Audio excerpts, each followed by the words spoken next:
ഒരു മാസം ഏറ്റവും കുറഞ്ഞ ഒരു 6-7 കോളെങ്കിലും എനിക്ക് വരുന്നുണ്ട്. അതിൽ 90%ഉം ഡൊമസ്റ്റിക് വയലൻസിൻ്റെ കാര്യമാണ്. ഡൊമസ്റ്റിക് വയലൻസ് എന്ന് പറയുന്നത് ശരിക്കും ഇവിടെ നാട്ടിലേക്കാൾ കൂടുതൽ ഇവിടെ ഉണ്ടെന്ന് എനിക്കിപ്പോൾ സംശയമുണ്ട്. എല്ലാം നിസ്സാരമായ കാരണത്തിൻ്റെ പേരിലാണ് ഇതുണ്ടാകുന്നത്. ഇത് നമ്മുടെ ഈ സമൂഹത്തിന് ഇവിടെ വലിയൊരു ഓളത്തിലേക്കാണ് അവരെ കൊണ്ടെത്തിക്കുന്നത്. ഇപ്പം പലരുടെയും നിലനിൽപ്പിനെ അത് സാരമായിട്ട് ബാധിക്കും. ഫ്യൂച്ചറിൽ അവർക്ക് ഇവിടെ PR കിട്ടാതെ വരും. ഇവിടുത്തെ ക്രൈം ഹിസ്റ്ററിയിൽ പെട്ടിട്ടുള്ള ആളുകൾക്ക് ഈ പറഞ്ഞ രീതിയിൽ ഈവൻ ചില വിസ പോലും റിന്യൂ ചെയ്ത് കൊടുക്കില്ല. 30 വർഷത്തേക്കൊക്കെയാണ് ഹെൽത്ത് കെയറിൽ അവരുടെ അഡൽട്ട് ആൻഡ് ചിൽഡ്രൻസ് കെയറിങ്ങിൽ ഒന്നും അവർക്ക് മുന്നോട്ട് പോകാൻ പറ്റില്ല. കാരണം എന്താണ്, പലതരത്തിലുള്ള അബ്യൂസുകൾ, ഏതെങ്കിലും തരത്തിൽ കുട്ടികളെ അടിക്കുക, കുട്ടികളെ ഉപദ്രവിക്കുക, ഇതെല്ലാം വളണ്ടബിളാണ് അവരൊക്കെ. അപ്പോൾ അങ്ങനെയൊക്കെ ഏതെങ്കിലും മേഖലയിൽ ഉണ്ടായിട്ടുള്ള അബ്യൂസുകൾ ഇതെല്ലാം അവരെ ബാധിക്കും. ഇപ്പം നേഴ്സുമാരാണെങ്കിൽ അവരുടെ പിന്നിനെ ബാധിക്കും. അതുപോലെ തന്നെ അവർക്ക് പിന്നെ ആ ഒരു ഇൻഡസ്ട്രിയിൽ ജോലി ചെയ്യാൻ പറ്റാത്തൊരു സാഹചര്യം വരും. അവരുടെ വിസ പുതുക്കാൻ നേരത്ത് അവർക്ക് വിസ പുതുക്കി കിട്ടാതെ വരും. ഏതൊരു ആപ്ലിക്കേഷനിലും കൊണ്ടൊരു ചോദ്യമുണ്ട്, നിങ്ങൾ ഏതെങ്കിലും ക്രൈമിൽ ഉൾപ്പെട്ടിട്ടുള്ളവരാണോ എന്ന്. അതിന് എന്ത് മറുപടിയാണ് കൊടുക്കുക? അത് തീർച്ചയായിട്ടും അവരുടെ മുന്നോട്ടുള്ള ഭാവിയെ ഇവിടെ ബാധിക്കും, സാരമായിട്ട് ബാധിക്കും. ഇവിടെ ഒത്തിരി ആളുകൾ ഡൊമസ്റ്റിക് വയലൻറ്റിൽ പെടുന്നുണ്ട്. ഭാര്യമാരെ ഉപദ്രവിക്കുക.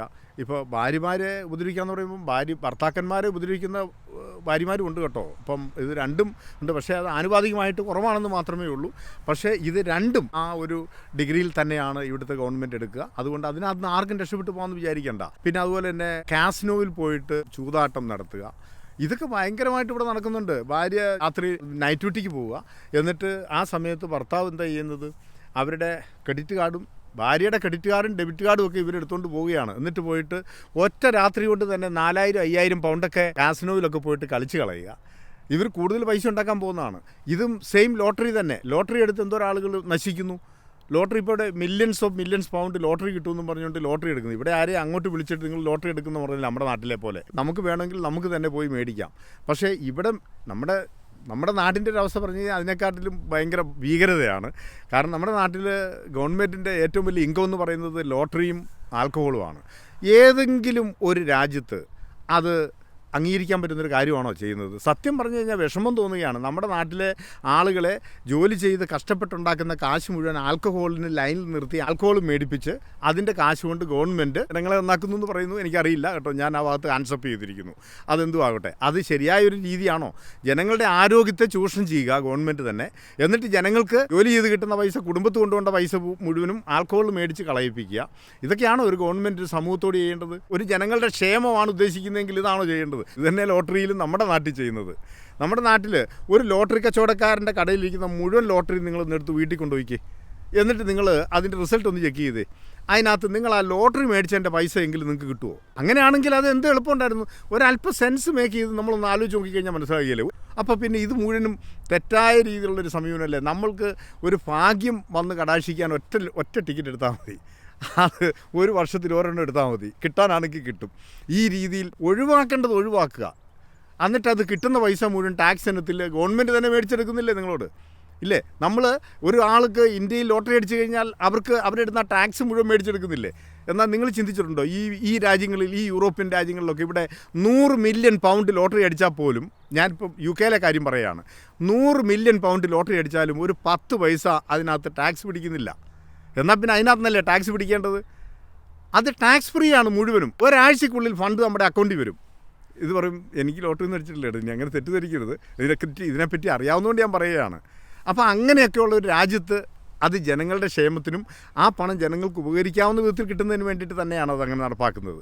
ഇത് നേരെ തിരിച്ചാണ് നമ്മുടെ രാജ്യങ്ങളിൽ ചെയ്യുന്നത് എന്നുള്ളത് ഓർക്കുമ്പോൾ ഒരു വിഷമം കൊണ്ട് ഞാൻ പെട്ടെന്നൊന്ന് അതിനെപ്പറ്റി ഒന്ന് സൂചിപ്പിച്ചു എന്ന് മാത്രമേ ഉള്ളൂ.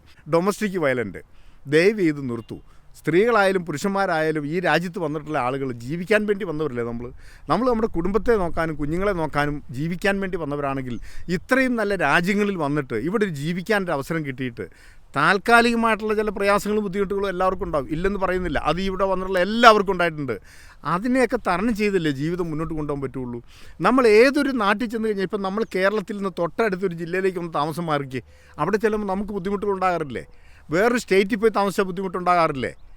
ഇന്ത്യയിൽ തന്നെ ഏതെങ്കിലും ഒരു ഭാഗത്ത് പോയി നമ്മളൊന്ന് റീസെറ്റിൽ ചെയ്യാൻ നോക്കിയാൽ അതിനും ബുദ്ധിമുട്ടില്ലേ? കുറച്ച് നാൾ പിടിക്കില്ലേ നമ്മളൊന്ന് സെറ്റിലായി വരാൻ വേണ്ടി? അപ്പോൾ പിന്നെ മറ്റൊരു രാജ്യത്ത് വന്ന് നമ്മളിവിടെ ജീവിക്കാൻ വരുമ്പോൾ ദയവ് ചെയ്ത് നിങ്ങൾ ഈ ഡൊമസ്റ്റിക് വയലൻറ്റുകൾ ആവശ്യമില്ലാത്ത കാരണങ്ങളാൽ അകാരണമായിട്ട് നിങ്ങൾ ഒഴിവാക്കി, അകാരണമായിട്ടുള്ള കാരണങ്ങളുടെ പേരിൽ നിങ്ങൾ ദയവ് ചെയ്ത് നിങ്ങളുടെ പ്രശ്നങ്ങളിലേക്ക് ചെന്ന് എടുത്തിയാടരുത്. ഇതൊക്കെ ഞങ്ങളുടെ ഇവിടുത്തെ എക്സ്പീരിയൻസ്, ഈ രാജ്യത്ത് വന്ന് ഇത്രയും കാലമായി ജീവിക്കുന്നത് കൊണ്ട് ഞങ്ങൾ നിങ്ങളോട് പറഞ്ഞു തരും. ഞങ്ങളൊക്കെ ഇവിടെ വന്നപ്പോൾ ഇതൊന്നും പറഞ്ഞു തരാൻ ആരുമില്ലായിരുന്നു. ഇവിടെ നിലാവത്ത് കോഴി അഴിച്ചു വിട്ട പോലെ ജീവിച്ച ഒരു മനുഷ്യ സമൂഹം ഇവിടെ വന്ന് ജീവിച്ചതാ ഞങ്ങളുടെ ഒരു കാലഘട്ടം ഇവിടെ കടന്നുപോയിക്കൊണ്ടിരിക്കുകയാണ്. ഞങ്ങൾക്കിതൊന്നും പറഞ്ഞു തരാൻ ആരുമില്ലായിരുന്നു. എവിടെ പോയി തപ്പും, ആരോട് ചോദിക്കും? ഇപ്പോൾ ഈ കിട്ടിക്കൊണ്ടിരിക്കുന്ന ഇൻഫർമേഷനുകളൊക്കെ ഇല്ല. ആ ഒരു സാഹചര്യത്തിൽ ഇന്ന് വരുന്നവർക്ക് ഇതെല്ലാം ലഭ്യമല്ലേ? മണ്ടന്മാർ ലണ്ടനിൽ നിന്നുള്ളൊരു സിനിമ എൻ്റെ ചെറുപ്പത്തിൽ ഇറങ്ങിയത് ഞാൻ ഓർക്കുന്നുണ്ട്. അത് ഞങ്ങളെപ്പോലുള്ളവരെ ഓർത്താണോ എന്ന് ഞാൻ പലപ്പോഴും ചിന്തിക്കുന്നുണ്ട്. കാരണം ഞങ്ങൾക്ക് ഇവിടെ എന്താ പറയുന്നത്, പൊട്ടന്മാരുടെ കൂട്ട് നടക്കുമല്ലായിരുന്നോ ഇവിടെ? ആദ്യ കാലത്ത് വന്നപ്പോൾ നമുക്ക് ഇതിനെപ്പറ്റി എന്തെങ്കിലും അറിയാനോ പറയാനോ ആരെങ്കിലും ഉണ്ടോ? ഇല്ല. ഇന്നിപ്പോൾ നാട്ടിൽ നിന്ന് വരുന്നവർ നിങ്ങൾ താമസിക്കാൻ വേണ്ടി ഇവിടെ റൂം പോലും നിങ്ങൾക്ക് കണ്ടുപിടിച്ചിട്ട് നിങ്ങൾക്ക് നാട്ടിൽ നിന്ന് വണ്ടി കയറാം. ആ ഒരു അവസ്ഥയിലേക്കൊന്നും മാറിയില്ലേ ലോകം? അപ്പോൾ ഇത്രമാത്രം സൗകര്യങ്ങളോട് കൂടിയുള്ള ഒരു യുവജനതയാണ് ഇപ്പോൾ ഇവിടെ വന്നിരിക്കുന്നത്.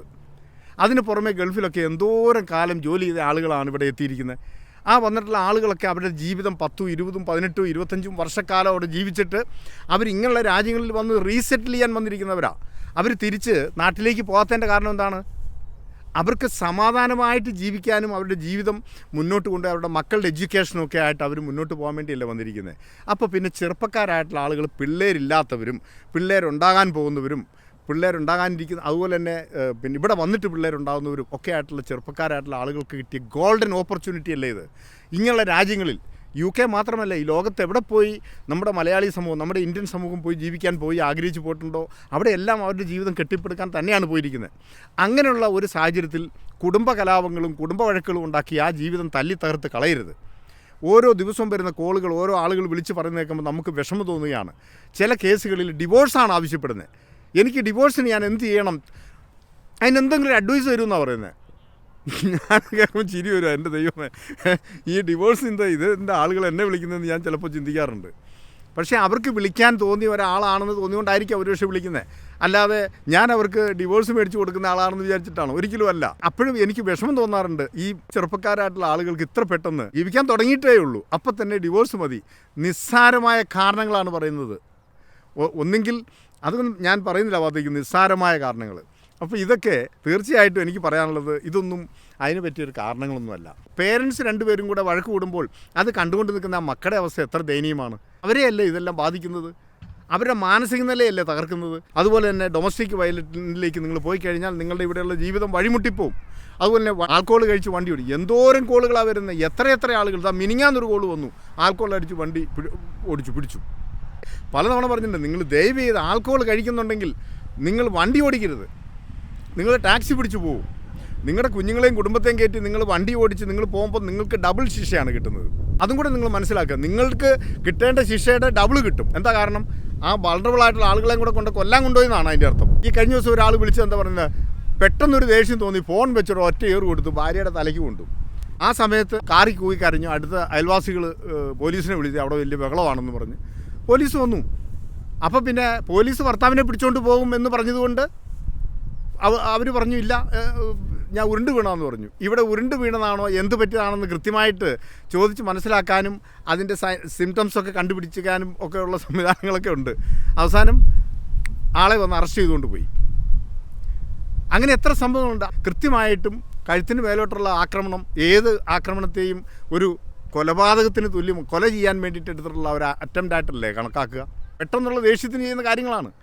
ഒരാൾക്ക് മറ്റൊരാളുടെ മേത്ത് കൈവെക്കാൻ എന്ത് റൈറ്റാണ് ഉള്ളത്? ഇവിടെ വാക്കുകൾ കൊണ്ട് പോലും ഒരാളെ അബ്യൂസ് ചെയ്യാൻ പാടില്ല. അങ്ങനെ രാജ്യത്ത് ഒരാളെ ആക്രമിക്കുക, ഒരാളെ ഫിസിക്കൽ അബ്യൂസ് ചെയ്യുക, ഇതൊക്കെ തെറ്റാണ്. ഇതെല്ലാം നമ്മൾ ഇങ്ങനെയുള്ള രാജ്യത്ത് വരുമ്പോൾ ദയവ് ചെയ്ത് നിങ്ങൾ സെൽഫ് കൺട്രോൾ ചെയ്തിട്ടുണ്ടെങ്കിൽ നിങ്ങളുടെ ജീവിതം ഇവിടെ കട്ടപ്പുകയാവും. 12 hours വർക്ക് കഴിഞ്ഞ് വീട്ടിൽ വരുമ്പോൾ അവരെ ഇമോഷണലായിട്ട് ഭയങ്കരമായിട്ട് ഹെർട്ട് ചെയ്യുക. ചിലപ്പോൾ തിരിച്ച് വന്നു കഴിയുമ്പോൾ കാണുന്നത് കള്ളും കുടിച്ച് ബോധമില്ലായിരിക്കുന്ന ഗൃഹനാഥനെ ആയിരിക്കും. അപ്പോൾ അവർ വയലൻ്റ് ആകാതിരിക്കുമോ? അവരെന്തേരം അവരുടെ കൺട്രോൾ പോകും. അവരെന്തെങ്കിലുമൊക്കെ പറയല്ലേ? അവരെല്ലാം പിന്നെ വേറെ ആരാ പറയേണ്ടത്? മലയാളി സമൂഹത്തെ ബാധിക്കാനിരിക്കുന്ന അല്ലെ ബാധിച്ചുകൊണ്ടിരിക്കുന്ന ഏറ്റവും വലിയ ദുരന്തം എന്താണെന്നറിയാമോ? ഇനി കരൾ നഷ്ടപ്പെടുന്ന ഒരു പുതുതലമുറ. അതെന്താ കാരണം എന്നറിയാമോ? ഒന്നാമത്തെ കാര്യം എന്ന് പറയുമ്പോൾ അതിനകത്ത് ഭാര്യമാർക്കും പങ്കുണ്ട്, ഇല്ലെന്ന് പറയാൻ പറ്റില്ല. ഇതിനകത്ത് അവരുടെ പാർട്ട്നേഴ്സിനും പങ്കുണ്ട്. കാരണം ഭർത്താവിനെ കൊണ്ടൊരു തുള്ളി മദ്യം കഴിപ്പിക്കുകയില്ല. ഒരു തുള്ളി മദ്യം കഴിക്കാൻ സമ്മതിക്കുകയില്ല. മദ്യം എന്തോ ഭയങ്കരമായ ഒരു ഭീകരതയാണ്, വിഷമാണ് എന്ന് കരുതി പേടിച്ച് വിറച്ച് ആദ്യം മുതലേ അങ്ങനെ മനസ്സിലിട്ട് ഉറപ്പിച്ചു. അതുകൊണ്ട് പക്ഷേ ഭർത്താവിന് ഇഷ്ടമാണ് അല്പം മദ്യം കഴിക്കുന്നത്. ചിലപ്പോൾ കൂട്ടുകാരുടെ കൂടെ പോയി ഒരു പെഗ് കഴിക്കുന്ന ഇഷ്ടമാണ്, അല്ലെങ്കിൽ ഒരു കമ്പനിക്ക് അല്ലെങ്കിൽ ഏതെങ്കിലും തരത്തിൽ ഫംഗ്ഷൻ എന്തെങ്കിലും പോകുമ്പം ഒരു പെഗ് കഴിക്കുന്ന ഇഷ്ടം. പക്ഷേ ഭാര്യ ജന്മം ചെയ്താൽ സമ്മതിക്കുകയില്ല. അപ്പം ഒരു വഴക്ക് വേണ്ട, ഒരു കുടുംബ വഴക്ക് വേണ്ട. അതുകൊണ്ടൊരു കാര്യം ചെയ്യാം, എൻ്റെ ഭാര്യനെ സന്തോഷിപ്പിച്ചേക്കാം, ഞാൻ കഴിക്കുന്നില്ല, ഞാൻ അതുകൊണ്ട് ആ പരിപാടി വേണ്ടാന്ന് വെച്ചു, ഞാനിത് കഴിക്കുന്നില്ല എന്ന് പറഞ്ഞ് ഭാര്യയെ സന്തോഷിപ്പിക്കും. അവൻ ശ്വാസം അടക്കി പിടിച്ച് വീട്ടിലേക്ക് പോരും. അതിട്ടോ വീട്ടിലിരുന്നും കുടിക്കുകയില്ല. കാരണം എന്താ, അവളെ വിഷമിപ്പിക്കണ്ടേ? വേണ്ട, അവളെ വിഷമിപ്പിക്കുന്നത് എനിക്ക് വഴക്ക് കൂടാൻ ഇഷ്ടമില്ല. അങ്ങനെ ഒരു വിഭാഗം ഉണ്ടെന്നേ. അവൾക്ക് നൈറ്റ് ഡ്യൂട്ടിയും ഇവന് ഡേ ഡ്യൂട്ടിയോ, അല്ലെ രണ്ടുപേർക്കും ഓപ്പോസിറ്റ് ഷിഫ്റ്റ് ആയിരിക്കും. കുഞ്ഞു പിള്ളേരൊക്കെ ഉള്ളവരാണെങ്കിൽ ഇവൾ ഡ്യൂട്ടിക്ക് വന്നിട്ട് നല്ല സുന്ദരമായിട്ട് അവളെ കൊണ്ടുപോയിട്ട് ഡ്യൂട്ടിക്ക് വിടും. തിരിച്ച് വരുമ്പോഴേ സാധനം മേടിച്ചുകൊണ്ടായിരിക്കും വരുന്നത്. ഒരു കുപ്പി കൊണ്ടുവന്നിട്ട് ആ ഒരു കുപ്പി മുഴുവൻ അടിച്ച് തീർക്കും. കാരണം എവിടെയെങ്കിലും വെച്ച് കഴിഞ്ഞാൽ ഇവൾ കണ്ടുപിടിച്ച് അതും വലിയ കുടുംബകലമാവുകയല്ലേ, മുഴുവൻ അടിച്ച് തീർക്കും. എന്നിട്ട് ഫുള്ള് നൈറ്റ് ആൽക്കഹോളിനകത്ത് കിടക്കുന്ന ആളുകളെ എനിക്കറിയാം. അത് ഫുള്ള് നൈറ്റ് ആൽക്കഹോളിനകത്താണ്. നേരം വെളുക്കുമ്പോൾ കുളിച്ച് വൃത്തിയായി നല്ല മെനയിൽ ചെന്ന് ഭാര്യനെ കൂട്ടിക്കൊണ്ടുവരും. ഭയങ്കര സന്തോഷം, എന്ത് ഹാപ്പിയാണ്. അവരുടെ ജീവിതം മൊത്തം തകർന്നു. അവരുടെ എത്ര കാലം കുടിക്കാനുണ്ട് അവരുടെ കരൾ? ഒന്ന് ആലോചിച്ച് നോക്കി. ഇങ്ങനെ എത്ര കുടുംബങ്ങളുണ്ടെന്നറിയാമോ ഇവിടെ? ഈ പറഞ്ഞതിൻ്റെ പേരിൽ ഇനി ദയവ് ചെയ്ത് കുടുംബത്തിന് മാത്യു സാറിന് അങ്ങനെ പറഞ്ഞിട്ടുണ്ട്, നിങ്ങൾ മദ്യം കഴിക്കാറുണ്ടോ രാത്രി ഞാൻ ജോലിക്ക് പോകുമ്പം, അതുകൊണ്ട് എന്നും പറഞ്ഞിട്ട് നിരപരാധികളായ ഭർത്താക്കന്മാരെ നിങ്ങൾ ക്രൂശിക്കാൻ നിൽക്കരുത്. ഇത് ഞാൻ പറഞ്ഞത് ഒരുപാട് ആളുകളുടെ ജീവിതാനുഭവങ്ങൾ, പലരുടെ അനുഭവങ്ങൾ കേട്ടും കണ്ടുപിരിക്കുന്നതിൻ്റെ പേര് പറയുകയാണ്. അതുകൊണ്ട് ഒത്തിരി കുടുംബങ്ങൾ അങ്ങനെ ഭർത്താക്കന്മാരുടെ കരൾ നഷ്ടപ്പെടാനുള്ള പ്രധാന കാരണക്കാർ ഭാര്യമാരാണ്. അതുകൊണ്ട് ഭാര്യമാർ ഒന്ന് സൂക്ഷിക്കുക. ഭർത്താക്കന്മാർ അല്പം കഴിക്കുന്നുണ്ടെങ്കിൽ അവരോട് കൂടെ ഇരുന്ന് പറ്റിയാൽ ഒരു പെഗ് അവർക്ക് ഊറ്റി കൊടുക്കാൻ നോക്കുക. എന്നിട്ട് സ്നേഹത്തോടു കൂടെ കഴിക്കുക. എന്നിട്ട് അവരോട് പറയുക, ഇതൊരു ശീലമാക്കരുതെന്ന് പറഞ്ഞു.